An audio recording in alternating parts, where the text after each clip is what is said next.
एक बात सोचो, अगर स्वर्ग इतनी ही अच्छी जगह है तो बिजली का तार पूरे का परिवार के सहित पकड़ लो और चले जाओ स्वर्ग में। यहाँ क्या कर रहे हो भाई? हमारे घर में कोई मृत्यु हो गई, सोचने वाली बात है, कोई मृत्यु हो गई तो हमारा पूरा परिवार जो है रो रहा है, चिल्ला रहा है, बिलख रहा है, दुख है, दर्द है, उसको करना है। क्या उस हालात में जो है पकवान खिलाने का कोई औचित्य बनता है, कारण बनता है क्या? तो बोले बाद में कि कम से कम यार अपना बाल तो बनवा देते हैं। और इनसे मैंने तुरंत ही बताया चाचा जी से, तो मैं कहा ठीक है बाल भी बनवा दूंगा, जो तुम कह रहे हो वो कर दूंगा। बाल बनवाने में भी मेरी एक शर्त है। उन्होंने मुझे गाली देते हुए कहा साले तेरी तो हर बात में शर्त रहती है। बोला क्या शर्त है? मैं कहा मेरी माँ और मेरी बहन 50% हिस्सेदारी भारत का संविधान बाबा साहब अम्बेडकर ने महिलाओं को दिया है। क्यों जी बनते जी वकील साहब? देश का संविधान है, ये देश का सबसे बड़ा ग्रंथ है। क्यों बने? बराबर है ना? इसमें हमारी माँ बहनों को बाबा साहब अम्बेडकर ने संपत्ति रखने का, सम्मान पाने का, शिक्षा का अधिकार, पॉलिटिकल क्षेत्र में लड़ने का अधिकार, वकील बनने का अधिकार, IAS PCS बनने का अधिकार, सब कुछ दे दिया है। तो हमने कहा कि हमारी माँ और हमारी बहन का मुंडन संस्कार कीजिए, बाल छिलवाइए, हम लोगों भी छिलवा देंगे। बोले साले ऐसा होता है क्या? मैं कहा ऐसा ही होता है हमारे व्यवस्था में। हमारे व्यवस्था तो समानता का अधिकार है, हम तो इन लोगों को मानते हैं, तुम्हारे उन पाखंडियों को थोड़ी मानते हैं। तो इसका जवाब उनके पास नहीं था। बोला तुमको जो करना है करो, मैं तुम्हारे दरवाजे पर नहीं आऊंगा। मैं कहा वेलकम है, मैं कहा वेलकम है, मत आओ। लेकिन जब उन लोगों ने 2000 के लोगों को देखा, स्वतः ही आ गए बगैर बुलाए, स्वतः ही आ गए बगैर बुलाए।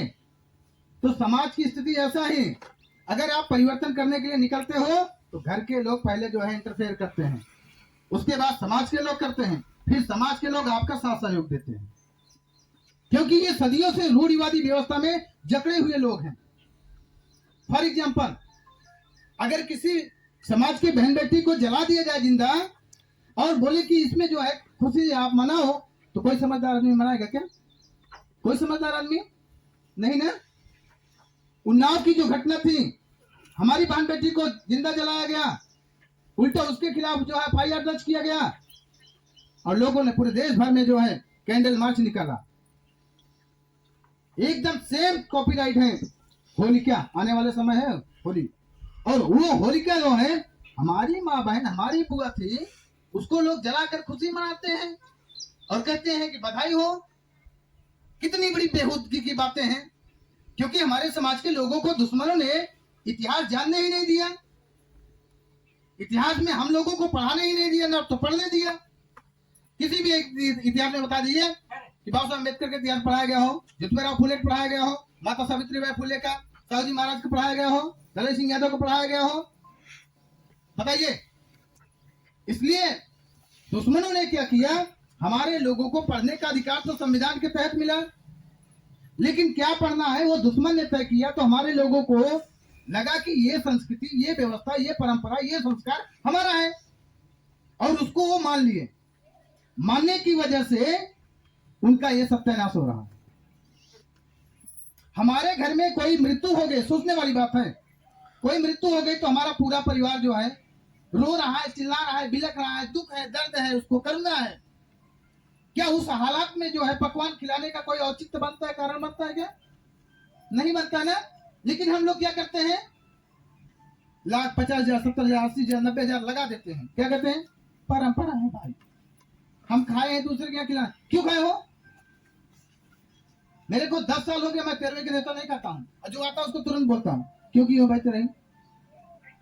अब बोले कि पिताजी की आत्मा जो है संतुष्ट नहीं होगा।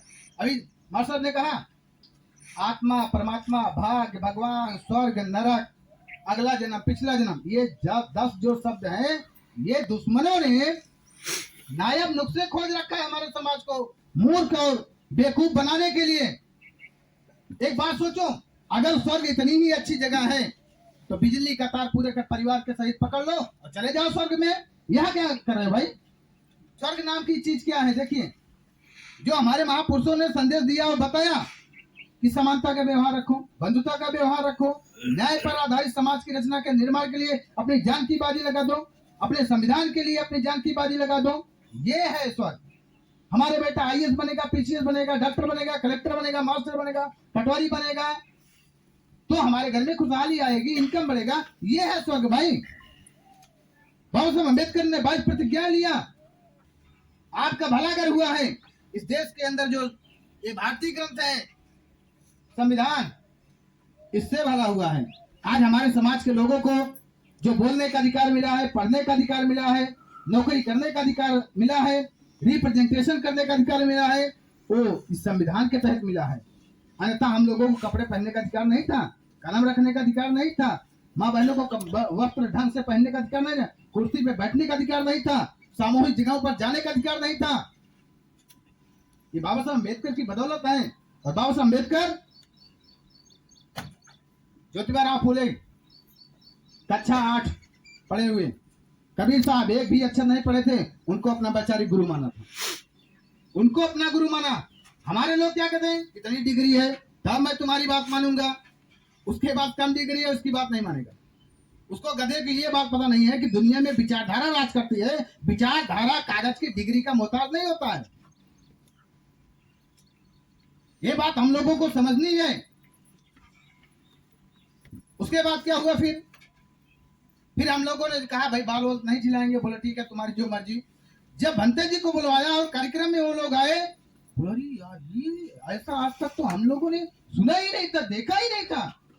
बड़ा अच्छा कार्यक्रम है यार, ये तो लोगों को बताते भी है, समझाते भी है, अपना इनकम का स्रोत बताते हैं, बच्चों को शिक्षा का माध्यम बताते हैं, अपने इनकम को बचाने का काम करते हैं। तो अच्छा है यार। आज जो मेरे गांव के लोग मेरा विरोध करते थे, 80% लोग हमारी बात को मानते हैं। तो यही है देश के अंदर। अब जैसे हमारा आदमी मर जाता है तो वो लोग आते, वो लोग कौन, देखिए जिनको हम लोग कहते हैं मनुवादी यानी कि ब्राह्मणवाद, तो कहते हैं तुम्हारा पिताजी मर गया है, उसकी आत्मा भटक रही है, एक काम करो रात को जो है चाकू लेकर के या हंसुआ लेकर के सो। हमारा आदमी कहते हैं क्यों भाई, तो कहते हैं कि तुम्हारा पिता रात को आएगा और तुमको परेशान करेगा। तो हमारा आदमी जो है हंसुआ लेकर के या जो है चाकू लेकर सोता है ना। अब सोचने वाली बात यह है कि जो पिता जिंदा था, खुद नहीं खाया हमको खिलाया, खुद नहीं पढ़ा हमको पढ़ाया, खुद नहीं पहना हमको पहनाया, मरने के बाद परेशान करेगा क्या? परेशान करेगा।